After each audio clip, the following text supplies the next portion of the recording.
All right. All right. Testing. Can you hear me? Yes, I can hear you. Can you hear me? Yes. Thank Good. you for being in the show. I really appreciate it, Renee. I'm so happy to be here. It's going to be great. We've been seeing how long have we known each other? Like we've known each other, For so long, yeah, but it's just like socially, from a distance all the like time we're because at the same networking events all the time. yeah, we just Yeah. never get to like chat. So this is Yeah. like We never have a perfect for sit me. down. I've always wanted to talk to you because you're always the most colorful person in the room and Oh, you're it sweet. always catches my attention. I love that. Thank you. So, yeah, of course, and thank you for being here. Really appreciate it. Before we start, I would love it if you tell the listeners and the viewers something about yourself that they would probably be surprised to know. Hmm. So I have been to every state in the contiguous US at least once, if not twice, because when I was younger, I was a musical theater actor. And so I toured the country in a bunch of shows. So I've literally been everywhere except for Hawaii now. But I can't really tell you where anything is because all I've ever seen is like the inside of the tour van and like the inside of the theater. So I'm So, like but super well traveled minimally. nice. But you've tried to hit the touristy spots of every Yeah, like kind of. when we were in like Memphis, we didn't have time to go to Graceland. Like I've driven by the sign that says Grand Canyon like 4 times. Like this is just life on the road. You just don't. You're always off to do another show, and always off to do something else. So I always joke with my husband that eventually, like, I'm gonna make him get an RV and like show me all the things I missed in my 20s, even though I was right there. It's just like we couldn't go. Yeah, we've always thought about renting an RV, but me and Stella, my wife, we're not really outdoorsy people. Oh yeah, no, I'm not an RV person. Like I'm a Four Seasons person. I'm a room service, like down comforter person for sure. Like Stella and I are the same, I think, in that, and you as well. But something about like I just feel like getting an RV and like seeing the country is like the way you do that particular thing. Yeah, it's easier and it's probably the most American thing you could ever do Yeah, I going around the agree. country, right? Yeah. And it always confuses me because I feel like I always felt like the most American thing you could do is just hop on a plane and just fly and travel, but no, it's just like getting into the nitty gritty and Yeah. do it like Walter White, Oh the yeah. guy from Breaking Bad. Although I don't think we're gonna make any meth in our Okay, yeah, hopefully I not. that's next level. I'm not gonna do that particular thing. But Okay, so now I'm always curious about how people start out, and mm. I really want to know what your origin story is, like how you started and what got you into this industry, and also what you're up to right now. Sure. So, how did I go from being a musical theater actress to a wedding planner? When you're an actor, especially in New York City, a lot of times you're working hospitality as a side job, and that was very true for me. I worked in a lot of fine dining restaurants in New York City, and then when I moved to LA, decided didn't really want to do musicals anymore. Kind of didn't want to live out of a suitcase anymore. Like that life really, it was great while it was, but then I was approaching 30 years old, and I thought I kind of want to like lay down some roots somewhere. And I thought LA would be as good a place as any. So I got a job in hospitality. I opened a restaurant, which is one of the restaurants at the Grove, which is a big outdoor mall here. It was a big deal to open this place. Like they built it from scratch. And I was part of that opening crew. And in the time that I worked there, I went from like hostess to waiter to bartender to banquet server, banquet captain, banquet manager. And so what ended up happening is that I was running the banquet rooms at this restaurant. There were like 6 rooms, and I was one of the people that ran them. And I ended up doing a lot of weddings that way because it wasn't a luxury venue by any stretch, but people would have weddings there and they would always give them to me because they're like, oh, Renee can do the weddings. She's good at that. She's good at the weddings. At the same time, that was in my season of life where all of my friends were getting married. So I planned a lot of weddings as a hobby right around that same time because they were like, well, you're doing it at work and you seem good at this. Like, can you help me?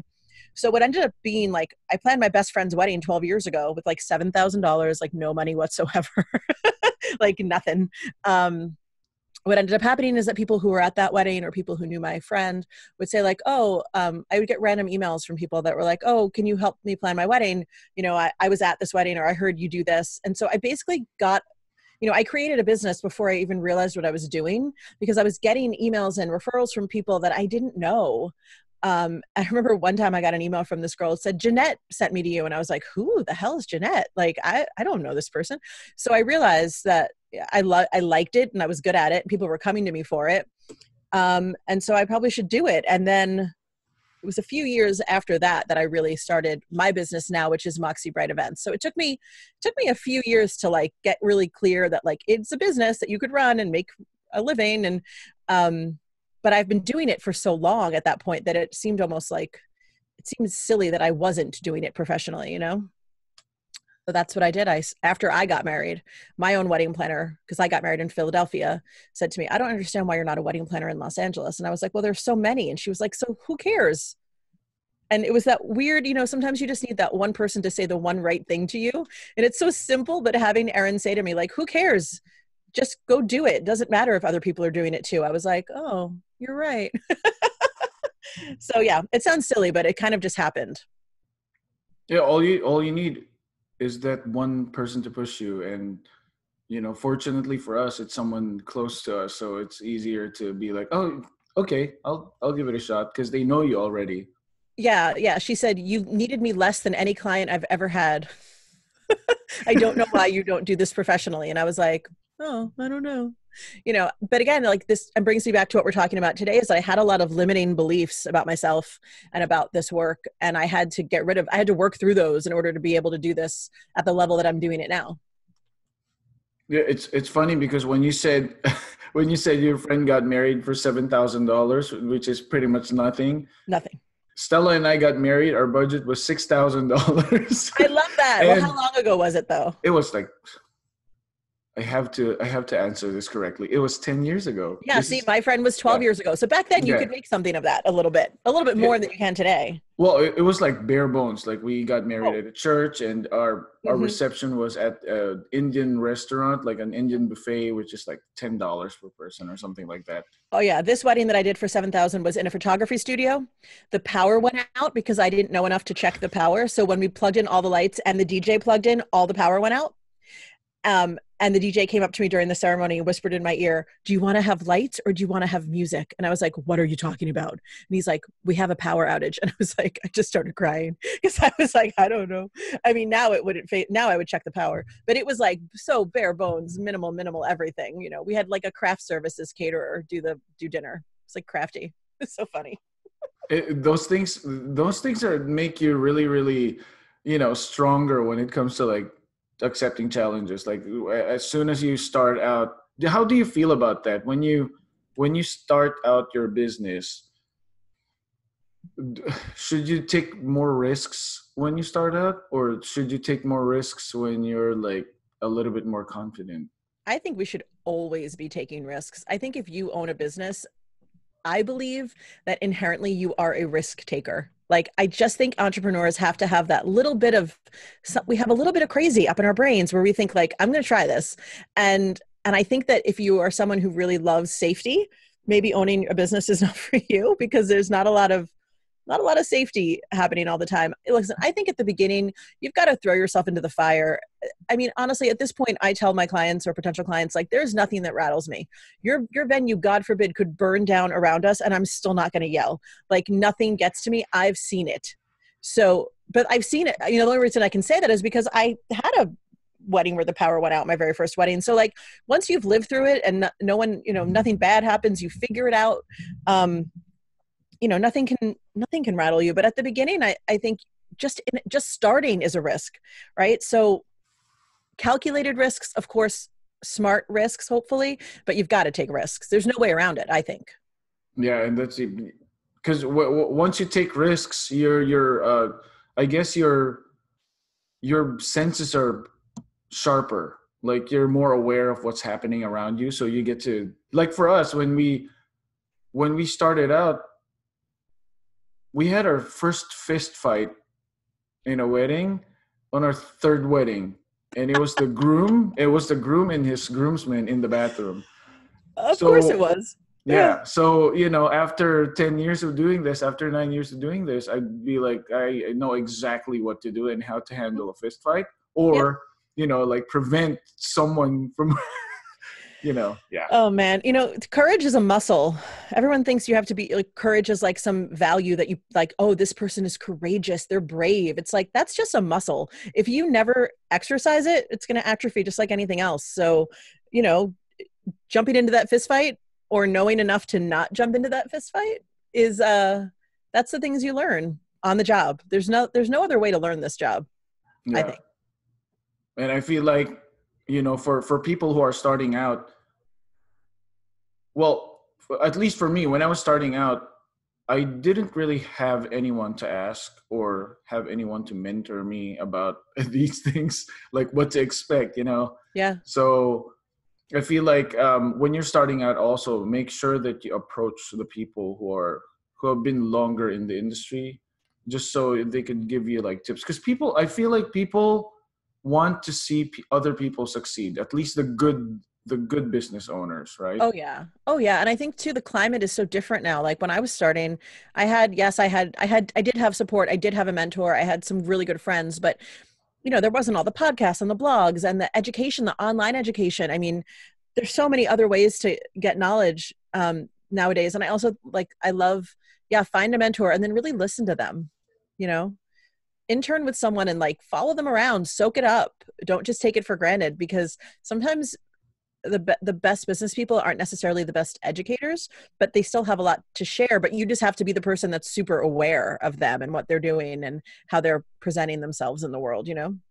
I love that. I love that because that's actually my main problem right now is I know a lot about business, but I guess I don't know how to I don't know how to say it or how to ask people online. Like if I'm in a Facebook group, I ask them about something and they react differently, and then I reread it. I'm like, oh crap, I said it wrong or something like that. Yeah. Yeah. So Yeah. now my question is, since we're already talking about this, and you always you've been saying that when you tell your clients, nothing can phase me, if the building would be burning down. So the way you say stuff, I feel like is really important, right? Yeah. So, and our topic for today is the power of language in your business. So why does the language really matter in our business? I think it's two things. So one, obviously we're using language like all day long.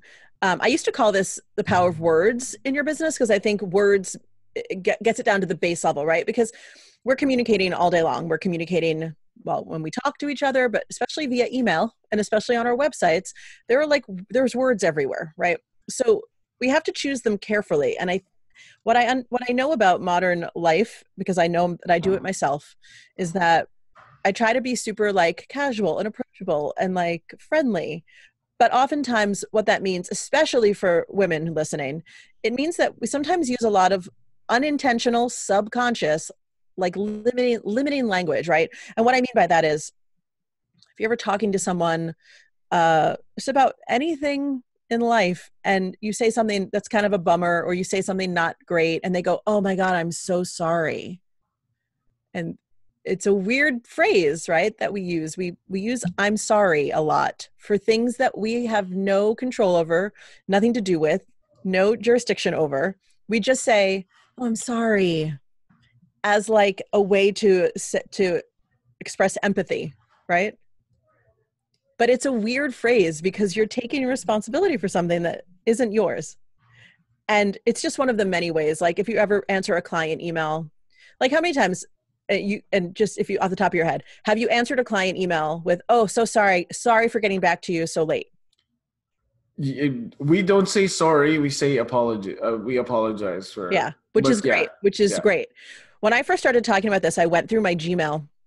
My business account is like a Gmail for business account. You can search your mail, and I searched the word sorry just to see what would come up. And it was hundreds of emails, hundreds of times I had said, and And most of the time it was like, sorry for not getting back to you within an hour. Like I was apologizing for something that was ridiculous. Like, so sorry it took me a minute to research this. What? No. Like that's my job. So the language we use matters because we are subconsciously giving our clients and other vendors and everyone we talk to, we're letting them see who we are through the words we use.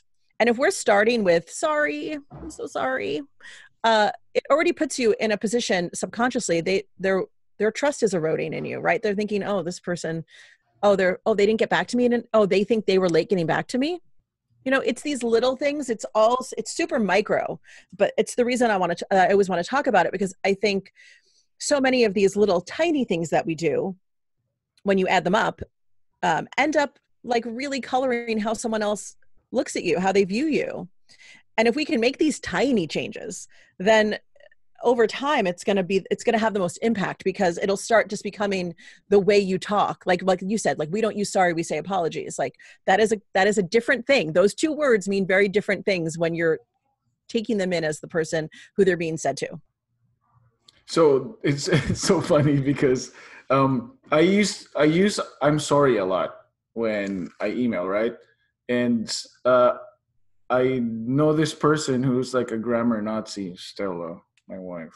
I'm a grammar Nazi too. So she's like, never say you're sorry.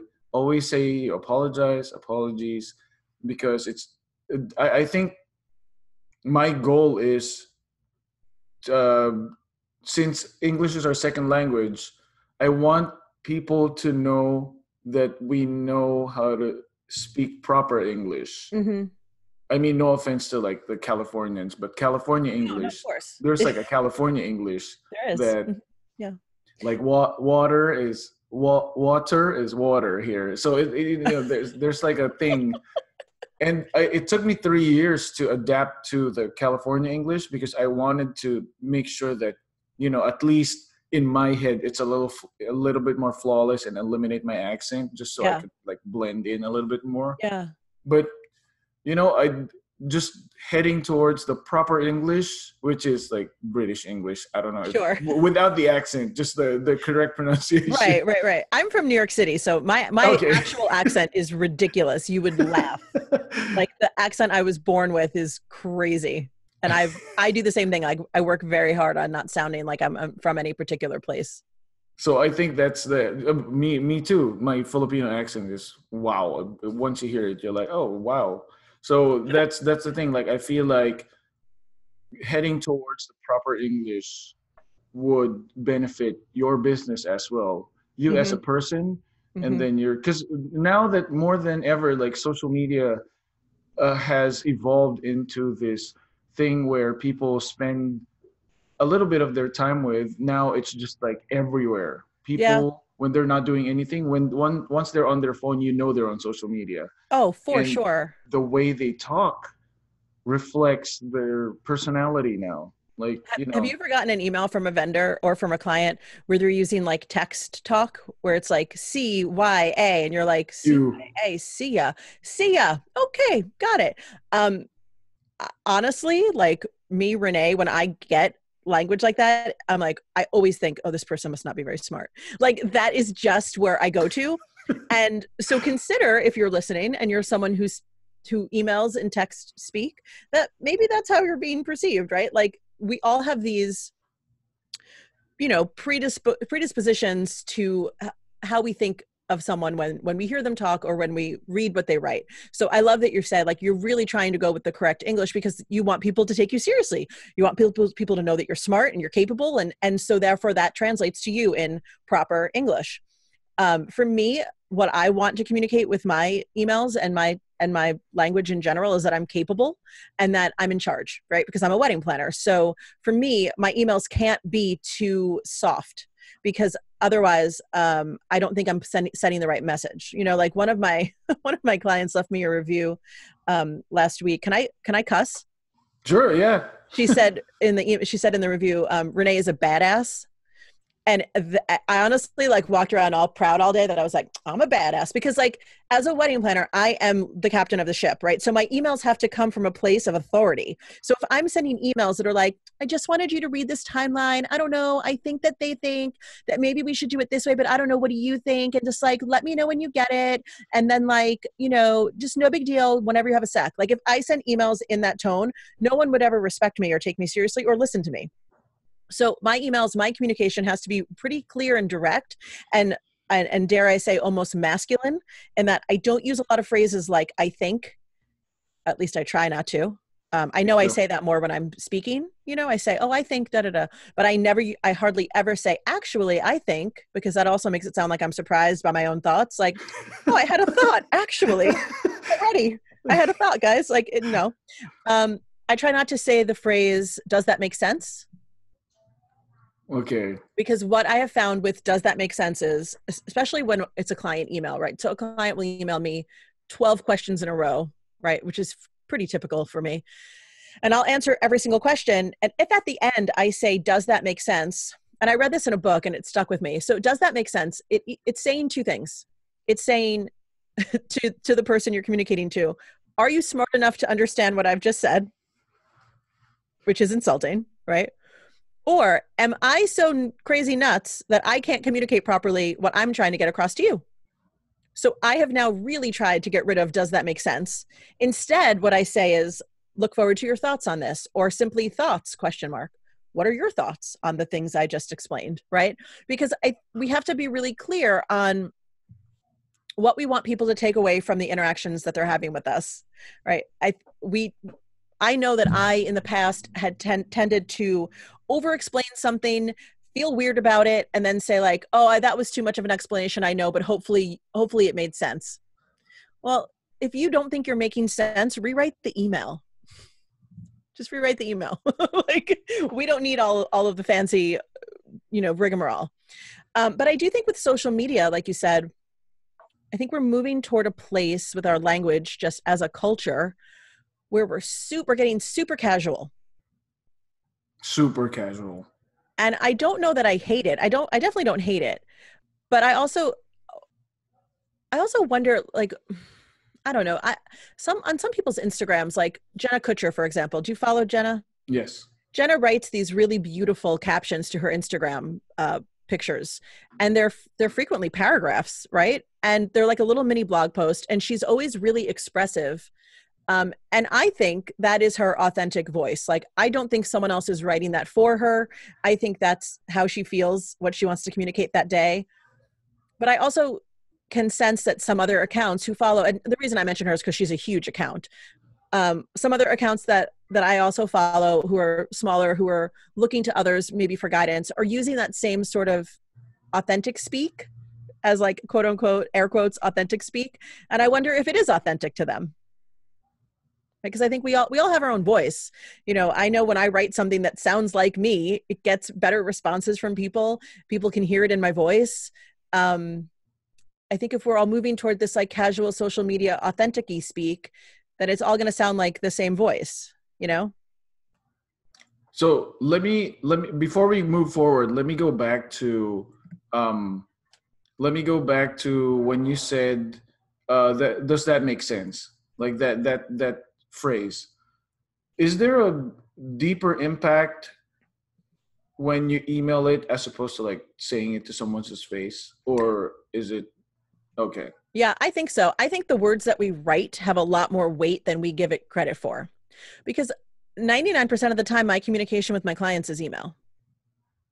And that's the way I run my business. So I'm not dying to jump on the phone with people, which is funny because I'm a podcaster and you would think that I love talking, and I do. But something about getting my workday interrupted with a phone call is really off-putting to me. Like, I just want to get my work done. So more often than not, I'm emailing. I feel like if you say it in person, if you say, does that make sense in person, that you're possibly reacting off a visual cue, right? If someone's looking at you like I'm looking at you now, obviously it doesn't make sense. They're telling you with their face, I am confused. So it's easy to say, does that make sense? What part should I go back over? But if you're emailing, does that make sense? You have no visual cue. What you're hoping is they've read the email and you haven't confused them, but you don't need to say it in that way. does that make sense is like a really triggering thing. It's for me, like when I read that a while ago, I was like, oh my God, I do that. The other one is the word just, I'm just a wedding planner. How many times have you heard someone say that when you say, what do you do? Oh, I'm just a DJ. I'm just a, Yeah, yeah. it's so It, damaging. it is. It is. It's very like you're not really proud of what you're doing. Yeah. Some people, when they say that, they actually mean it. So does that's okay, right? Whenever he says, "I'm just a doctor," no. Can you imagine? I'm just a doctor. Have you ever? I believe this is a systematic problem with the wedding industry because I know for a fact within the world of events, weddings are sort of looked down upon as like not as serious, not as lucrative, not as whatever, which I think is a bunch of BS. But I know that in the wedding industry, because I talk to so many other vendors, I think we all suffer from a little bit of imposter syndrome.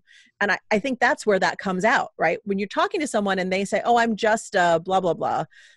I'm always the idiot in the group who's like, you are not just anything. You are amazing. Like I'm the, Oh, I'm the good one for who's calling you. it out, right? To be like, how dare you say that about yourself?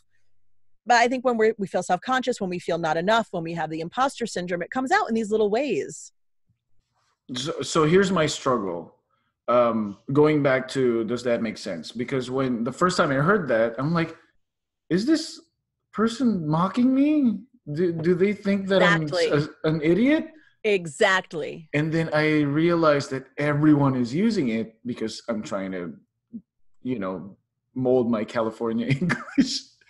And I've been using it for quite a while. And so I was actually talking to one of my guys. We were at a shoot, and I was trying to explain it to him, like what we're gonna do. Instead of me saying, "Does that make sense?" I asked him, "Okay, do you understand what I said? And is there a difference? Because with do you understand what I said? I actually wanted to make sure that he understands because we're parting ways, and he's going to reception. I'm going to the. Is that is there Mhm. some a difference? I would probably in the future say, do you have any questions for me?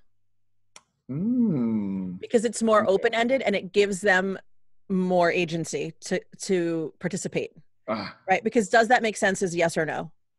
Do you understand what I said is yes or no? and then he never understood. So He didn't. See? Do you have any questions? And okay. and oftentimes when especially when I'm dealing with my assistants and stuff, if it is something that is different, unusual, not what anything out of the normal, I will say, repeat it back to me. Okay. Repeat it back to me. Because I'd rather have them take ownership of it, even if it's wrong, right? Even if what they're repeating back to me isn't right, then I can go, nope, that part's not right. And sort of help them and educate them in that moment. Because I think we can be asking better questions. I know we can all be asking better questions of people.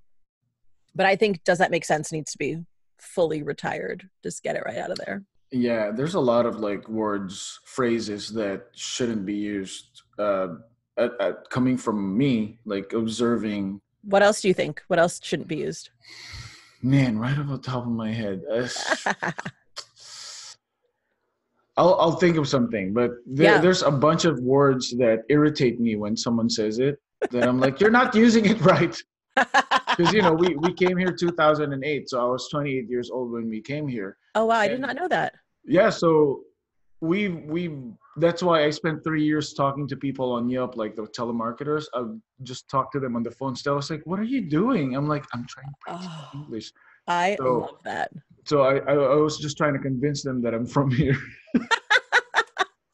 So That okay, makes so that makes me so happy. I love that.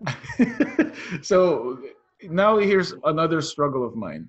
My authentic language, the way I talk to people, is different from my business language Hmm. because we came from Filipino to English to California English, and now California English we kind of like need to dial it down a little bit more because we're trying to cater to, I guess, the higher end market who doesn't talk like that. Hmm. So my question is, what's the difference between using authentic language as opposed to like speaking or writing off the cuff?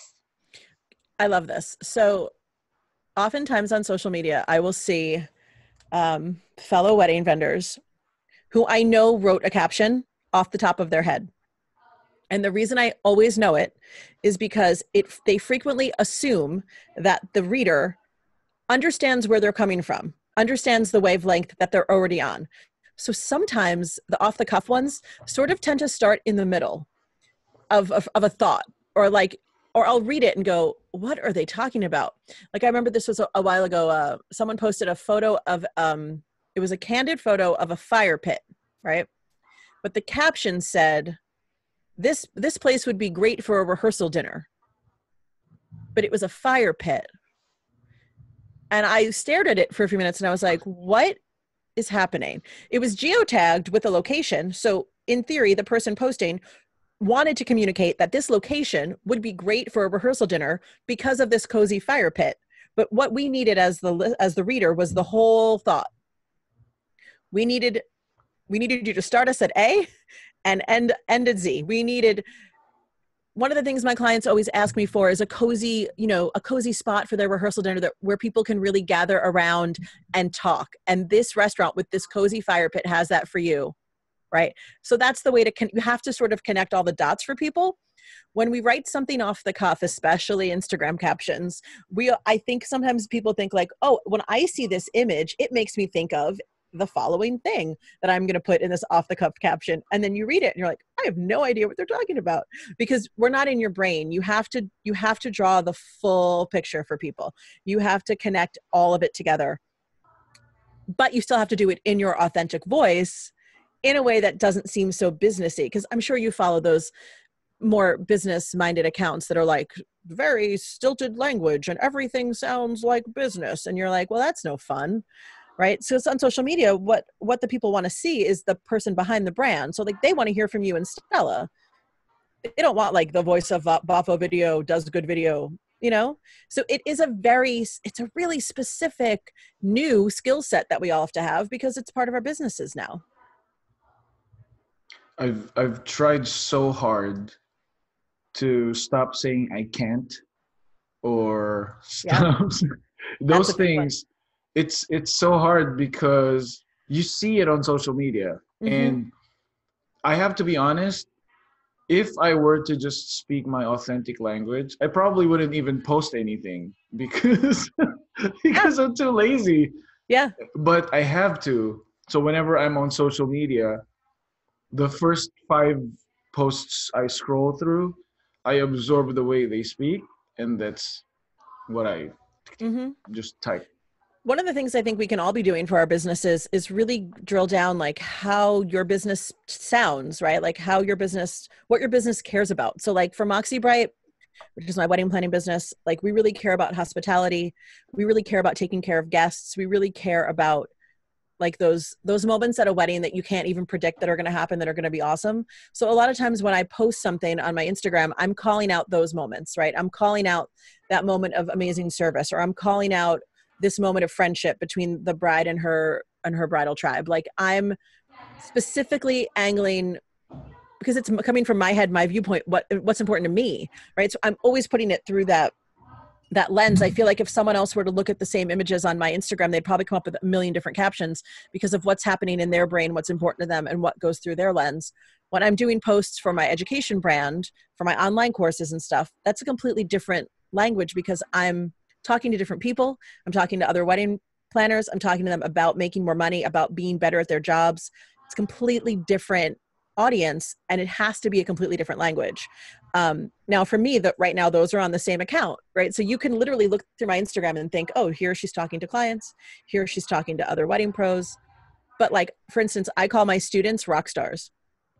So if you're a student in one of my classes, I'm going to address you as, hey, rock star, no matter what. I don't know how it started. It felt right. And I went with it. And now it's a thing.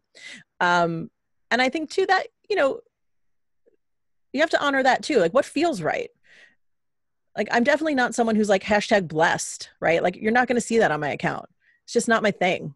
Yeah. You're more likely to see an F-bomb on my account with a emoji. Yeah, that's the thing. Like, I guess it's just so hard to come up with an original idea. I mean, an original text in such a short fan of time because I feel like people who post on social media, at least the ones who are really good at it, schedule everything. Oh yeah. And I suck at it because you know what I'm really good at? Scheduling podcasts. Everything See, else, I there you suck go. at. I mean, scheduling is much easier because then you're not having to come up with a caption on the fly. I mean, I use Planoly and I schedule at least 2 weeks out if I can. Although, I took a social media break this year. I didn't post at all for the month of June. I just wasn't feeling it. And I was like, I'm not going to force myself. The world's not going to end if I don't put up a square every day.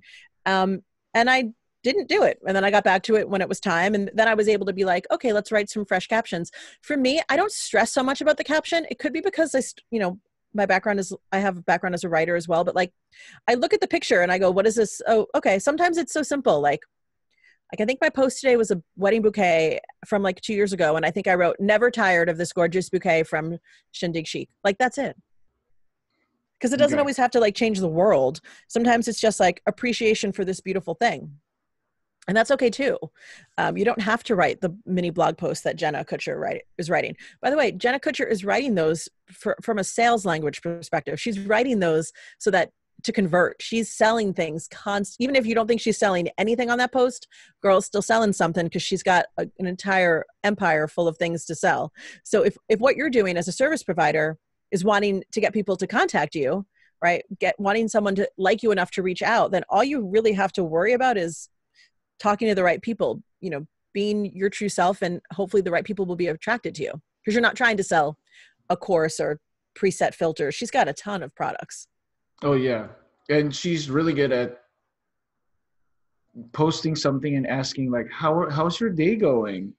And I'm like, oh my god, she's talking to And at me. the end, you're like, I think I need her podcast course. And you don't know what happened. You don't Yeah, know how it happened. She's very persuasive. she's That is really good at that. that's like a whole other language. Like we don't need that. If that's not your goal, like that's not what you need. You just need to be putting things out there that are authentically you. Like I post a lot of photos of food on my Moxie Bright account because I love food. My clients love food. And I've had people say to me like, you post a lot of food. I'm like, uh-huh. Okay. Thanks for noticing. Like, what am I not supposed to post? The things I like? I'm going to post what I like. Yeah, it speaks to your followers. It speaks Yeah. to your But I also tribe. like it. If my Yeah. followers decided suddenly they liked, I don't know, what's something I don't like, country music. I don't really love country music, but if they were super into it, I still wouldn't be posting it because I'm just like not my thing, right? Yeah. I can't talk about something I don't know anything about, or, I feel bad now that I said I don't like country music. I like some country music, you guys. To be honest, when I started editing wedding videos here, and some of the clients they was like, oh, we want Brad Paisley, or before the whole copyright thing. Mm. I fell in love with country music. Did you? Yes, I love that. but I'm not like deep into it. Like I'm kind of like you. I appreciate country music. I like all the girl singers. So if there's a girl singer like Martina McBride, like I'm into her, love her.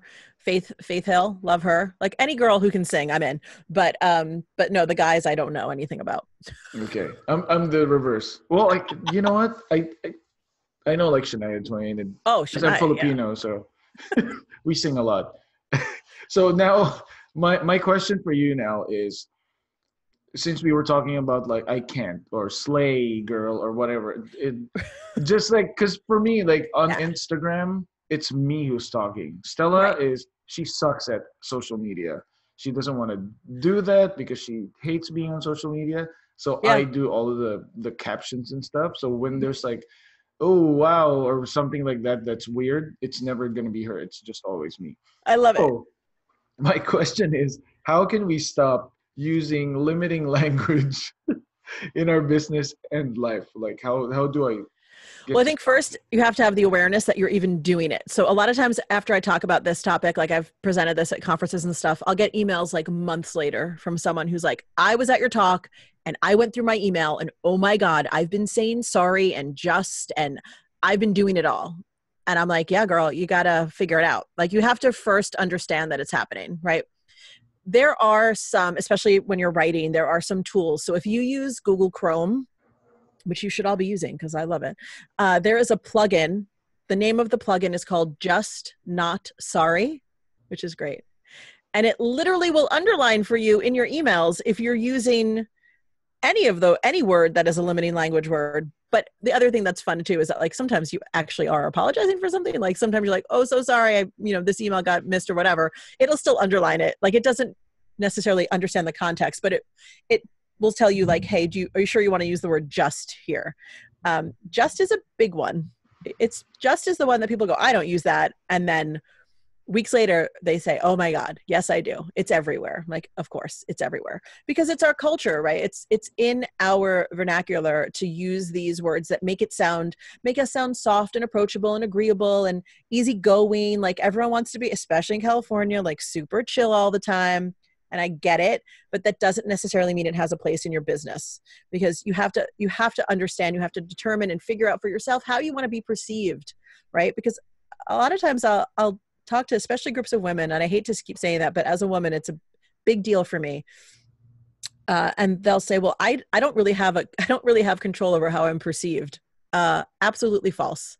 You 100% have control over how you're perceived. You can script that for yourself. You can make that happen for yourself. But first you have to have the awareness of it. So 1, awareness. 2, tools like Google Chrome plugin. 3, start noticing it in other people too. And it might make you, less liked for a minute to be like, you just said, call out your friend, be like, I thought we weren't doing that anymore, because it's pervasive, it's everywhere. And so it isn't just a quick fix. It is an ongoing thing.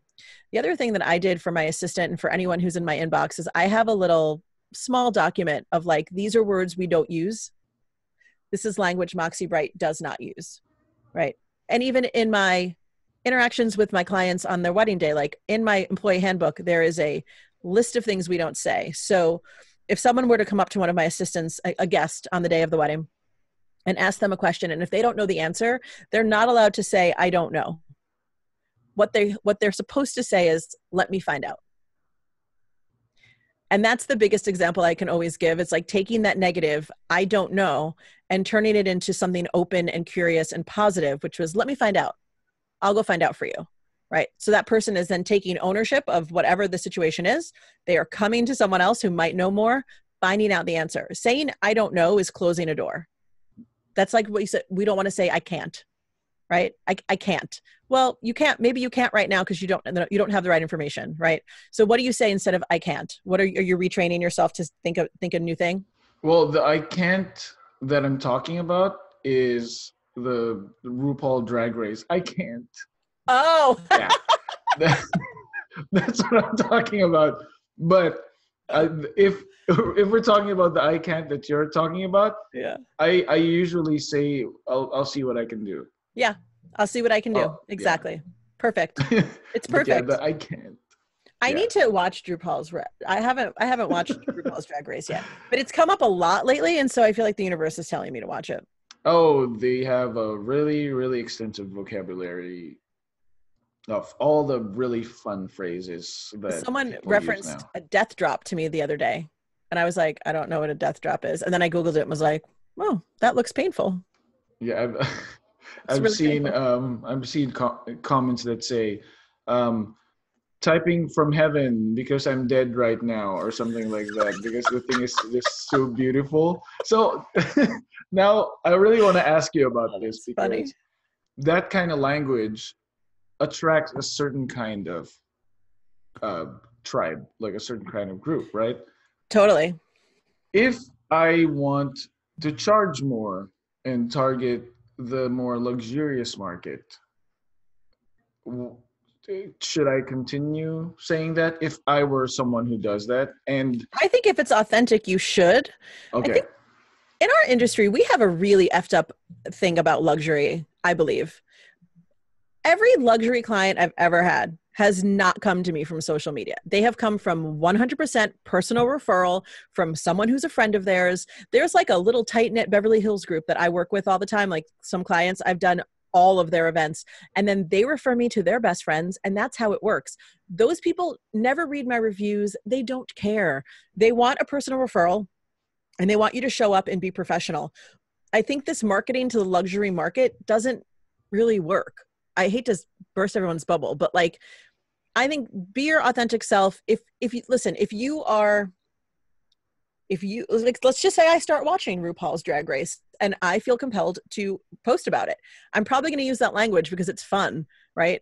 It doesn't mean that that's who I am as a human every day of the year and I have to say slay on all my posts, right? But I think it's fun to like let people in to see who you are a little more.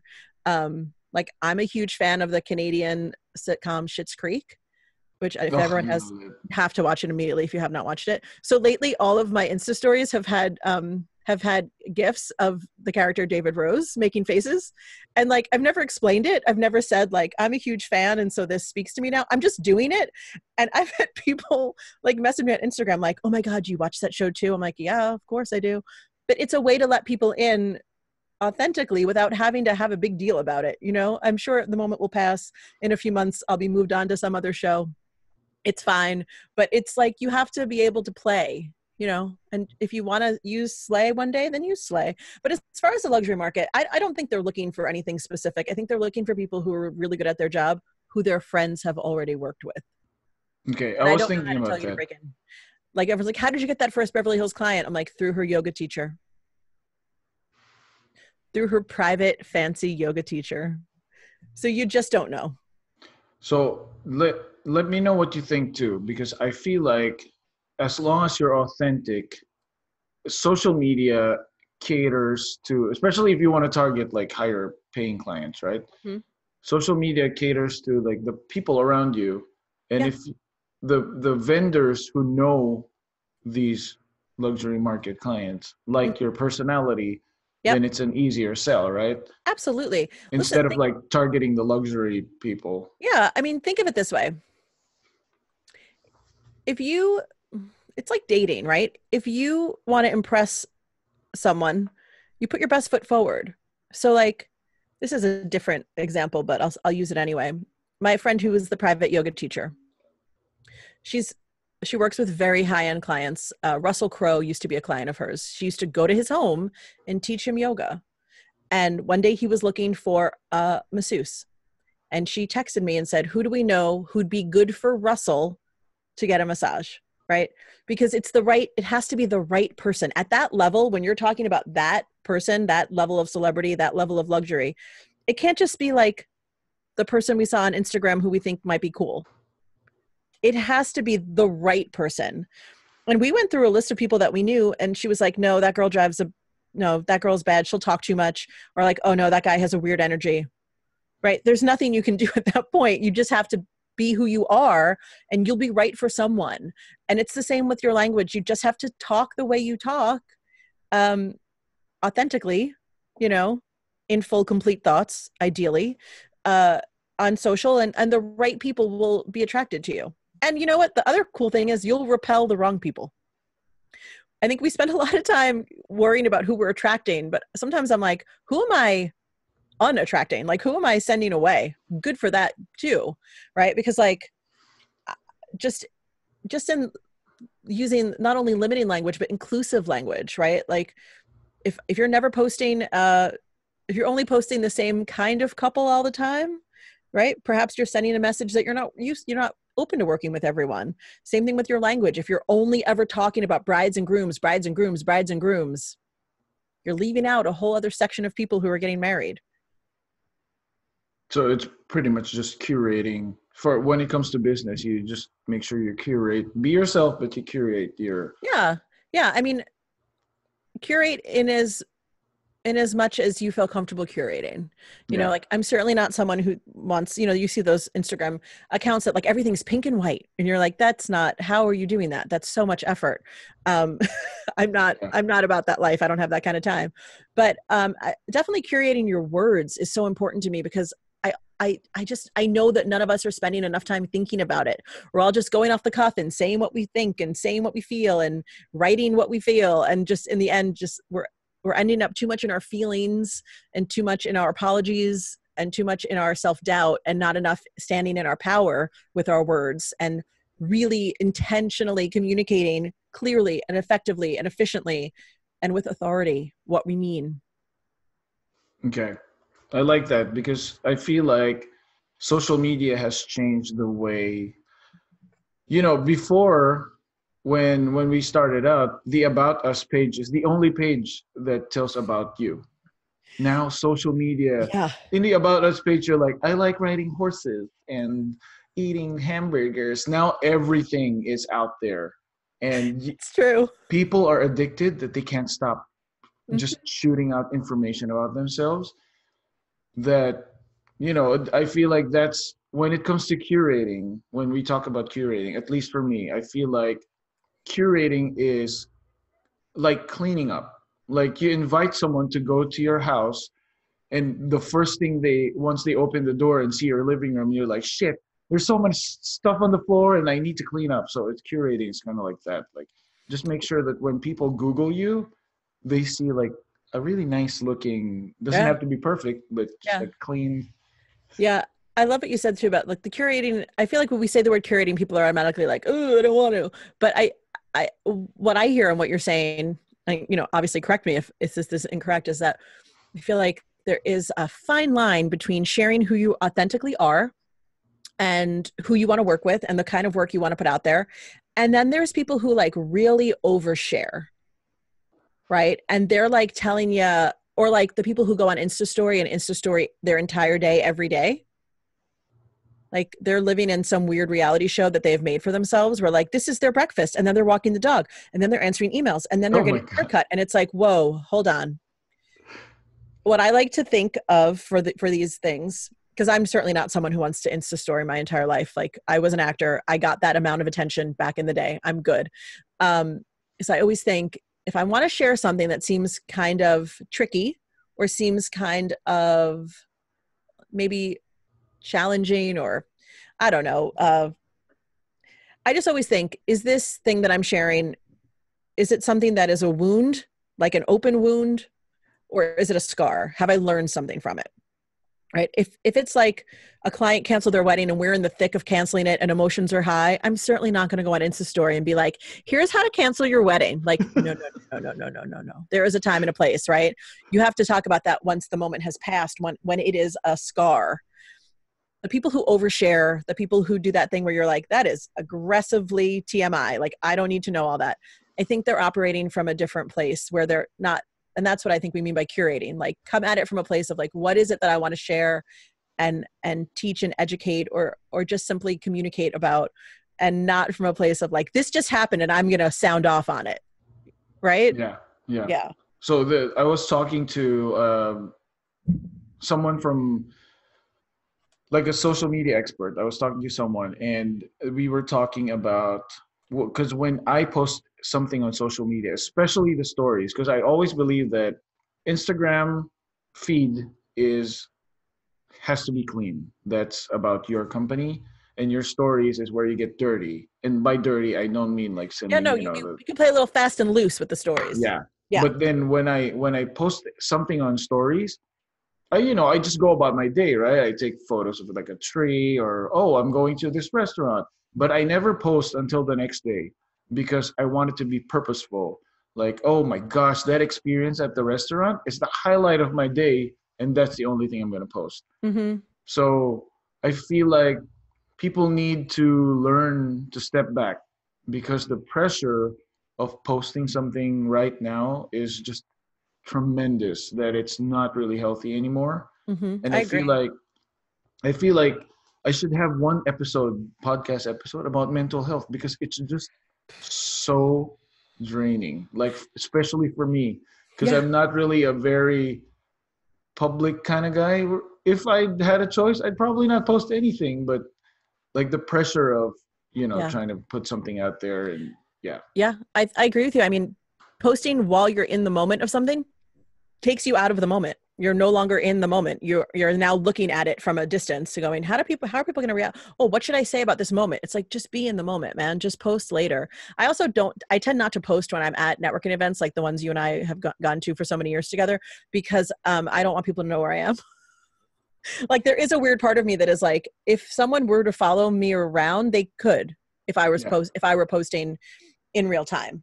And I know that sounds very paranoid, but that's just how we are. That's how I am That's today. That's how I'm feeling. I actually read an article. Oh, I think it was online, like a forum, and I started implementing it. Like when we go on vacation, I wait 2 days before I post something because Yeah. we're on our way back and we just started our vacation online. So, just so no Yeah. A one's little going bit to of know breathing that, room. yeah, because no one's going to know that, oh, their house is empty. No one's in the house, stuff like Yeah. that. It's Stuff just me like that. being It's, but paranoid. then again, these are all things we have to think about when we're talking about our businesses and our social media. It's like, it's such a different world now than when we started.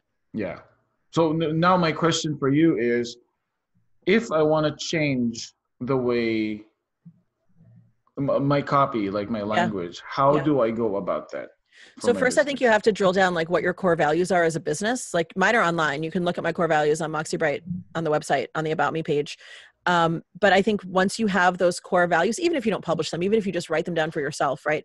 Then make sure that all your language points to that. For me, I always want my language to be really like uplifting, outgoing.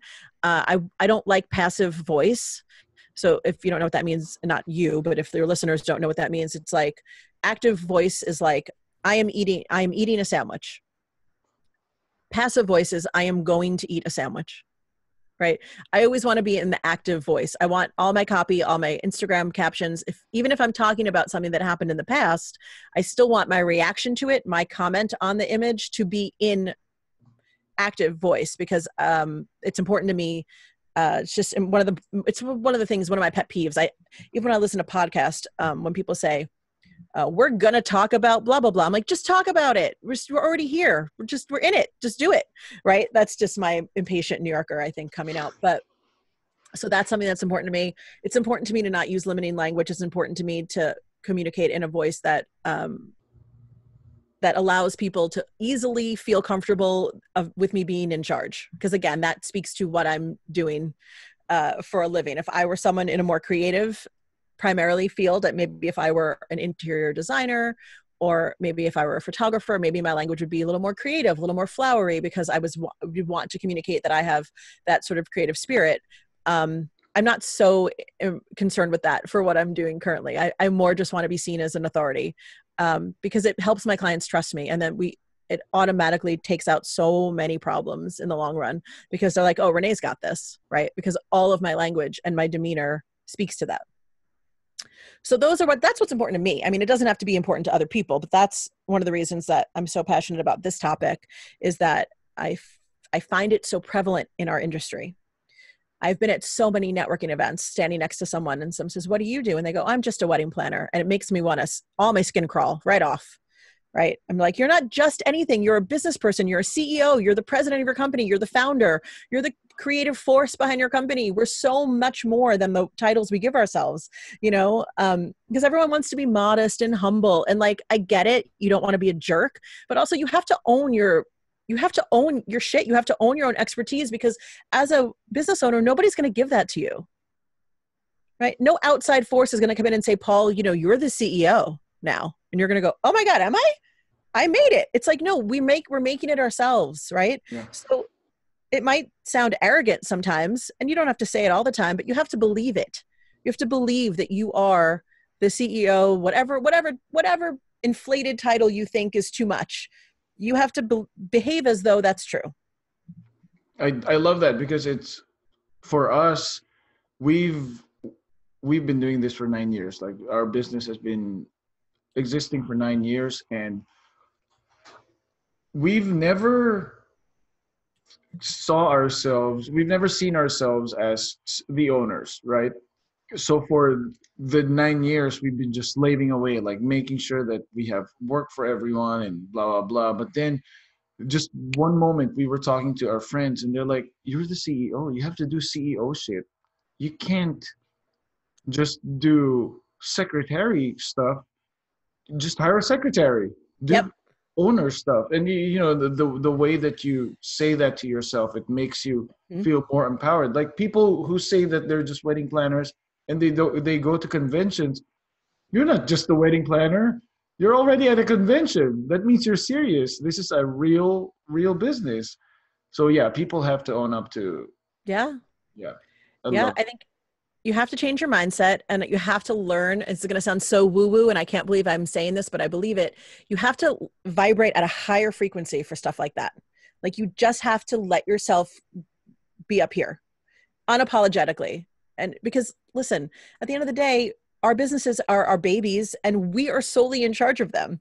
So if something in your business isn't working, it's our responsibility to fix it. And sometimes it literally just is, the mindset is off. Your mindset isn't working in your favor, right?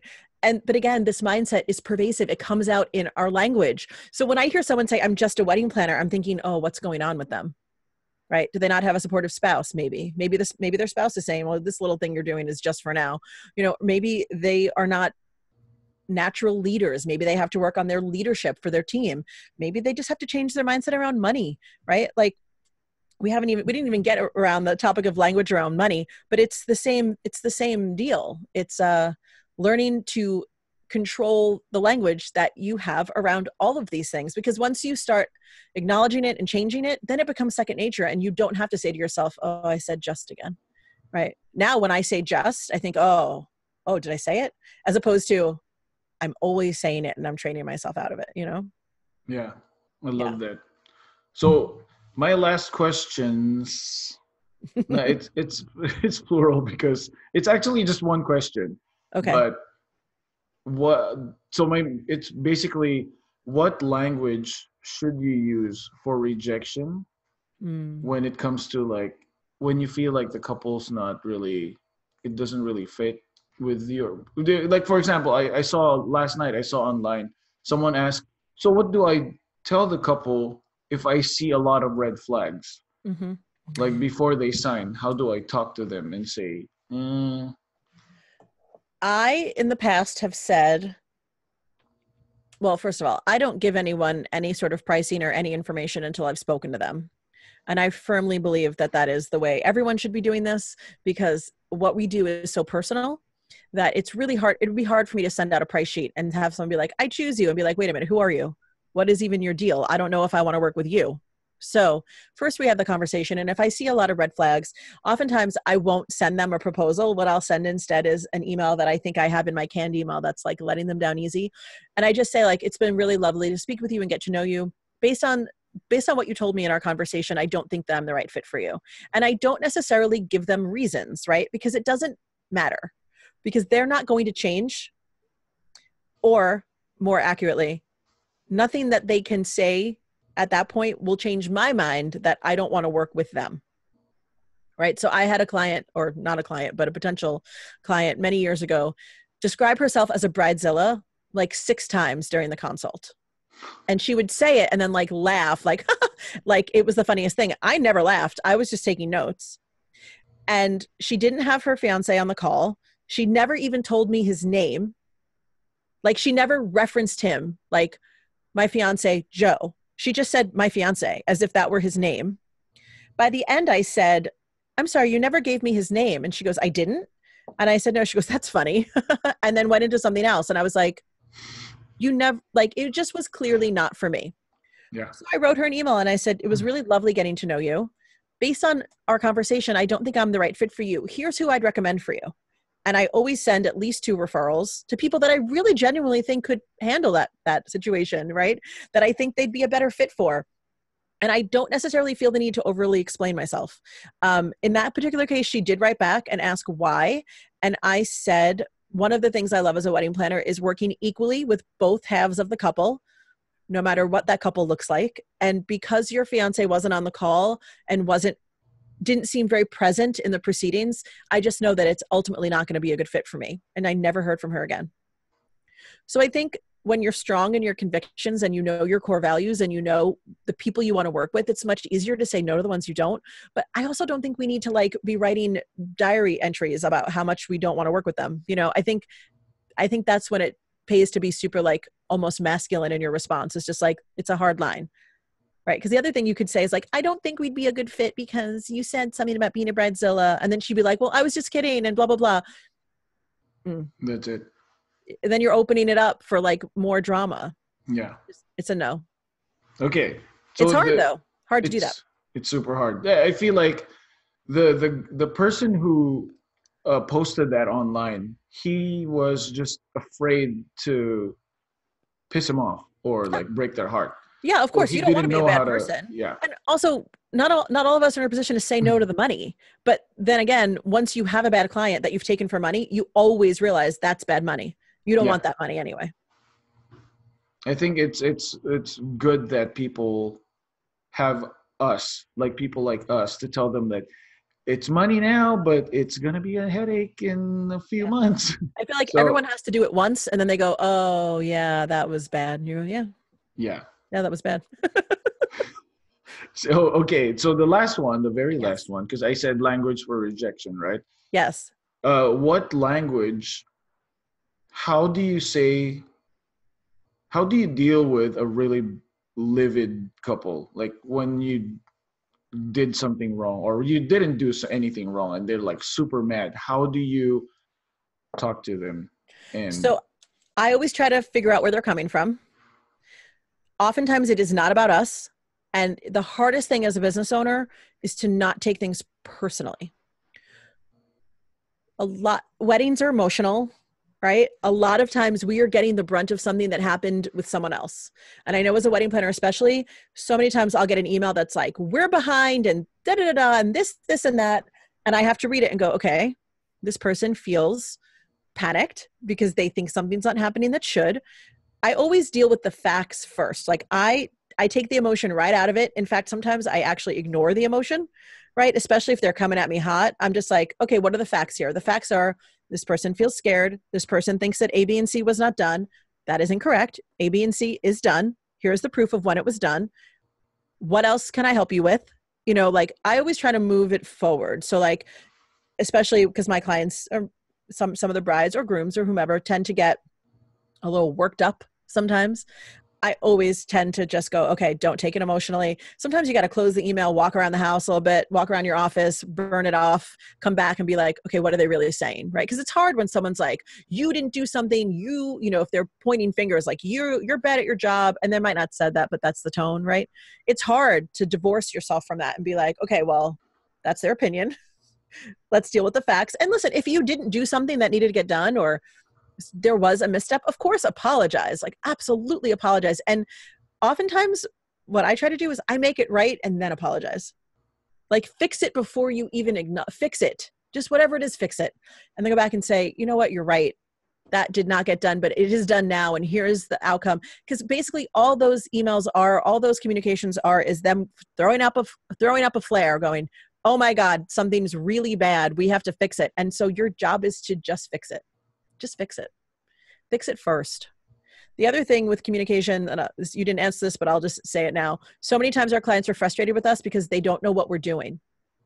And oftentimes it's easily fixed by just saying, I got this email. I'm working on it. I will let you know as soon as I have an answer.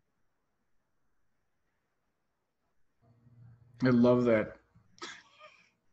It sounds like so simple and dumb, but sometimes that is literally just what they need. Okay. Yeah. Because there are times when we have a client request, but then we're like so busy. Totally. And then Stella's like, oh, what do I tell them? I And got then this email. I'm working on it. I'll get back to you soon with an answer.